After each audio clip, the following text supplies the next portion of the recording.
few years ago, General Motors unveiled an all-new 2019 Chevrolet Silverado full-size pickup, and we were pretty impressed with a lot of its abilities, its capabilities, its durability.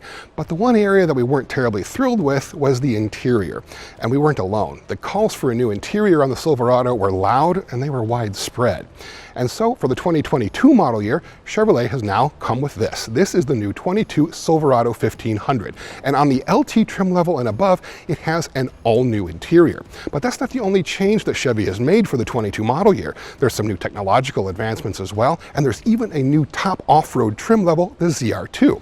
So let's have a look at the new 22 Silverado and see if the changes that Chevy has made are really going to make a big difference.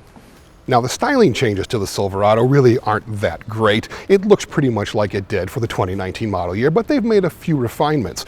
The headlights, the grille, all a little bit lower, a little bit wider, trying to emphasize the width of the Silverado. It looked good before. I still think it looks pretty good. But the styling changes outside really aren't the news today. The big news is inside. The big changes are in here, where it has an all-new interior on the LT trim level and above. The biggest change is this thing.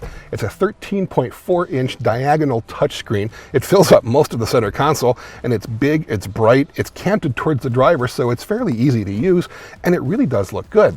In front of you, front and center here, is a 12.3-inch display, fully digital, fully reconfigurable to a number of different options as well. If there isn't a configuration in this gauge cluster that you don't like, I don't think you're looking hard enough, because it can be changed any number of different ways. The overall interior in here is a dramatic improvement from the one before it. The horizontal orientation to the dash definitely does increase the feeling of spaciousness in this cabin. The old truck, you really kind of felt like you were facing a cliff. Now you've got a lot more space, a lot more width. It really hasn't changed dimensions at all, but it feels like it's wider. The material quality is also a bit of a step up, and this is the arrangement of a lot of these buttons. Your climate control is down low, but everything else is really easy to access and is pretty much high up on the dash. Now, this new interior comes on the LT trim level and above, as we've said. There are two trim levels below that, the work truck and the custom, but those are really bought more by commercial buyers, fleet buyers, municipalities, business owners, things like that. This is the one that really starts off for consumers. And despite it being the lowest consumer model, it really does feel considerably more luxurious in here than it did before. Just the material quality, the way things are designed, the standard digital displays, all of that adds up to a much nicer experience than we had before. But this isn't the model that they're truly proud of. The one that they really want you to see is the new High Country. Now, this is the High Country. This is the top trim luxury model of the Silverado 1500. And previously, it was kind of a hard sell in terms of justifying the price that they wanted for it. It didn't feel all that luxurious. This new one is a dramatic improvement. You've got things like real open pore wood on the doors and on the console and on the dash, even on the upper glove box trim right here. You've got stainless steel grills covering the Bose premium audio speakers. You've got really nice leather that's got stitching and perforated surfaces. And you have a choice of two colors, either jet black or this really nice blue that really does pop. Kind of hard to see it in the darkness of an interior studio like this, but I have a feeling that out in the sunlight, this is really going to be the one to have.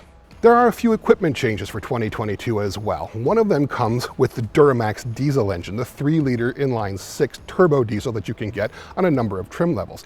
If you specify the max tow package, you now have 13,300 pounds of maximum towing capacity. That is 4,000 pounds more than it got in 2021. Now, how'd they do that? Well, they changed the rear springs out, they gave it a larger differential with a 373 gear, and they changed the way that the engine talks to the standard 10-speed automatic transmission. All of that apparently is good for getting you another 4,000 pounds of towing capacity. Now, this one is the High Country, and on the High Country model, you can also now get Super Cruise. That is the semi-autonomous hands-free driving system that GM is offering on a number of its brands. The cool thing about doing it with the pickup is that you can also actually have a trailer behind you as well. Now, I've driven that combination in a new 22 GMC Sierra prototype, but it was on a closed course track. And on that track, actually, it works pretty well. Taking your hands off of the wheel while you're still towing a large trailer behind you is a little nerve-wracking, and we still need to see how that works out in the real world. But on a track, it does show promise. But it's not just the super expensive versions like the High Country that are getting all the mechanical attention. The base trucks are getting some too, in the form of a revised version of the 2.7-liter 4-cylinder. It's a turbocharged 4-cylinder, and it's now making an estimated 420 pounds-feet of torque. That's massive. That is more torque than you can get in the standard V8s of the Nissan Titan or the Toyota Tundra, and if this holds true, it's still an estimate at this point, but if it actually pans out to be 420 pounds-feet, it will make this the most torquey truck that you can get with a base engine out of any manufacturer in the country. Here's an interesting fact that I didn't know until today. 60% of all Chevrolet Silverados are in some way off-road capable. 30% of them are a Trail Boss trim, either LT or custom, and another 30% have the Z71 off-road package, which really tells us that y'all really like your off-road Chevys. Well, Chevrolet heard you, and so, ta-da! The ZR2, the first ever Chevrolet Silverado ZR2. And just like its smaller brother, the Colorado ZR2, it has a lot of mechanical changes to help it go off-road a lot more capably. The ZR2 gets a lot of the visual changes of the 22 Silverado, but it's got a couple of tweaks. Starts up top, where you've actually got a black insert into the hood that covers the engine. You've got new headlights, new grille, but the grille actually has something called a flow tie emblem in it. That's the bow tie badge, but it's open so that the air can actually flow through it for improved engine cooling.